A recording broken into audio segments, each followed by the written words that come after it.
人が消えたのはスクリーン2番なんですね。Yeah, I think that had less to do with the evil space aliens and more to do with what was playing.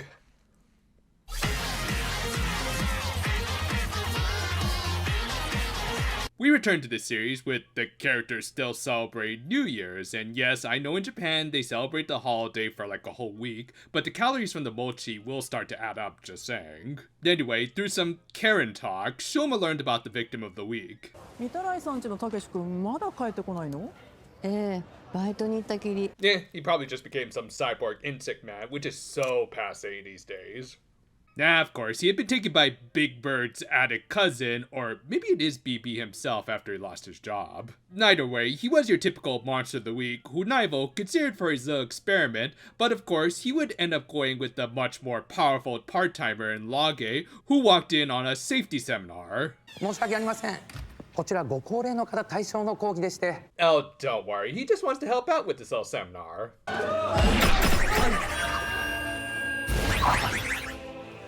By showing the dangers of roofies. Also, I think someone might have had a few too many sweets back in the day. Anyway, the Kamen Riders and Sachika, who I'm still holding out hope will join their ranks soon enough, decide to look for Takashi. Sachika and Hanto were able to use their usual effective investigation skills to garner some intel about their missing person, while Shoma took things a little slower and a little more basically, with him just showing Takashi's picture on his phone. Though it did at least result in a meeting with Destiny. この辺でこの人見かけませんでした。誰？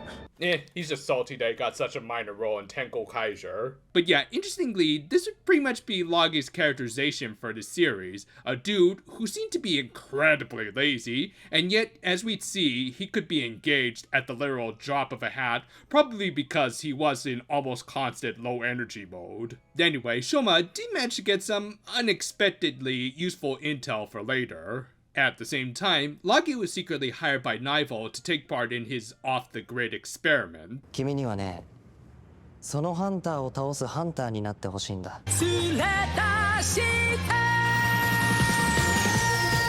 Though the mad scientist also sweetened the pot by saying that he'd make it worth his while with whatever he truly desired, implying that he might have known about his little secrets as a non-junkie grad dude with some other goals in mind. Back with Shoma, he ended up getting called by Sachika and Hanto after the former suddenly got cut off. Yeah, I thought she'd been kidnapped, but no, her phone just ran out of battery, so she was in no danger yet. Anyway, Hanto did have some interesting intel that ended up lining up with Shoma's, as the victims of the bad junkie taurine all seemed to be nice people.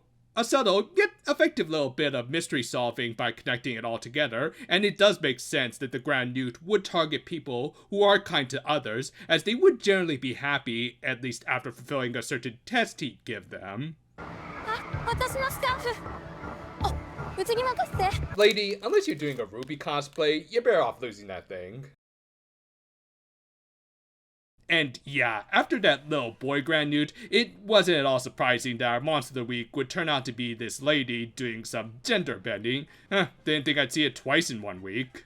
Anyway, Sachika of course passed the test, but before she was pressed, Shoma arrived. And can I just say, I love the look on Shoma's face here. Like I said a couple episodes back, Shoma does seem to be developing, though not always in the best of ways. I mean, on the one hand, he has become smarter in that he almost immediately saw through the Grand Newt's deception, but the fact that he came in so on edge and made this face suggested that he was becoming progressively warier of fighting his own kind, especially after Sachika almost became a victim. Like, I get people praising Hanto's fall to the dark side, but in terms of just total distance, I think the once incredibly amiable Shoma has fallen much further. Now, that's not to say that Hanto was a lightweight in this scene in any way. As after his partner didn't chase the Grand Newt, he scolded him, to which Shoma gave a good reason why he didn't do anything, as Sachiko was there, and riling up the evil alien might have put her in danger. From there, I just love his facial expressions here, where he's likely thinking like, aw crap, he's totally right, and I kind of jumped the gun there. Thus, he then rightfully apologized to Shoma, and the writers split up to try and find the Grand Newt. Great stuff that highlight that while both guys do have good intentions, they kind of need each other to reel the other in. Though in Shoma's case, it was Sachika who did, and again, come on Sho, just turn her into a rider already. That said, while Honto acknowledged that he was in the wrong here, he was also still bothered by Shoma's obvious lie from the last episode. Oops, I almost dropped my tea there. No, that would have been bad, huh? Back with Grand Newt, he again tried his scarf trick on Lage, of course not realizing that he was his own kind, and therefore the human press technique didn't work on him. Still, it seemed to work out better for him, as he also seemed to offer his services to him. With that, and after a Chip Gochizo saw them, it led them to the two, or rather just the surfing bird at first. The two riders used some kind of comical yet effective teamwork to ground him and would have finished him off until Lage showed up and they mistook him for a human. He quickly revealed both his true nature as well as his new toy from Nival. Somewhere, Himari's feeling like her gimmick is being infringed.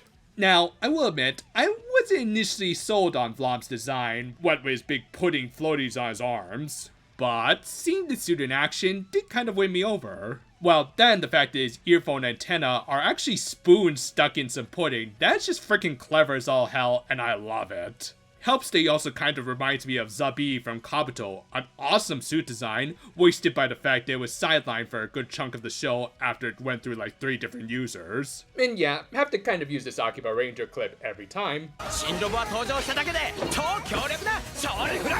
And sure enough, he had a damn impressive debut fight, helped by the veteran swagger of his suit actor, Eitoku, who acted like a stoned out Vice.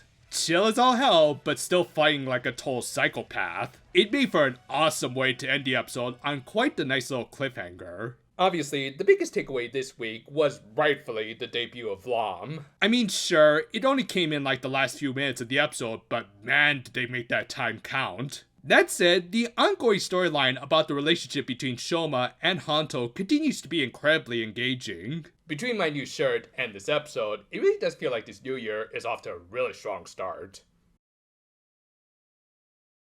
At this point, it really is just a foregone conclusion that things are going to go south between our riders. Both of them know that one of them is hiding some dirty secrets that, when revealed, are only going to hurt more the longer Shoma doesn't say anything. I mean, not only has this half-grand Newt actually developed a good rapport with his alien-hating partner, but it only continues to grow stronger the more they work together. Thus, the higher up they build up this relationship, the harder things are going to fall when the inevitable hammer comes crashing down. Their interactions in this episode were especially effective in getting across how tightly knit they were along with Sachika. It's gonna be tragic and sad when it all does fall apart, and all the better drama for it. Until then though, Lage managed to deliver on the badassery with his debut. This is a great example of the Worf effect in showing how dangerous the new character is by having them handily defeat the heroes. On a bit of a side note, I also liked how, in spite of becoming warier of enemy Grand Newts, Shoma did end up making the assumption that they could trust another Kamen Rider, showing that he does maintain some hope for goodness in his fellow Grand Newt, especially if they put on such a heroic moniker, which used to be an absolute until Ryuki. Still, I do really see him as an effective wrench in the show's status quo. And overall, this is just a great episode between Vlam's debut and Shoma and Honto's still healthy relationship for now. This new year is probably going to open up with a few more explosions before this month is over. So starting next week, we're going to have to change things up a little because things are going to get a lot busier. For starters, Mahou Sky Precure Mirai Days will come out on Saturday, then on Sunday it'll be Red Ranger Isekai, and then on Monday, Kamen Rider Gavv. Yeah, don't worry, we'll still go review that series in full and everything. It's just that it's going to take a little less priority, and I do kind of want to space out the reviews a little to give both myself and the reviews a little time to breathe. Still, do look forward to all of that. Until then though, fair for now my friends, and is that a flying dog? Oh, I see. It's someone's special hat. Yeah, sir, your bush went that way.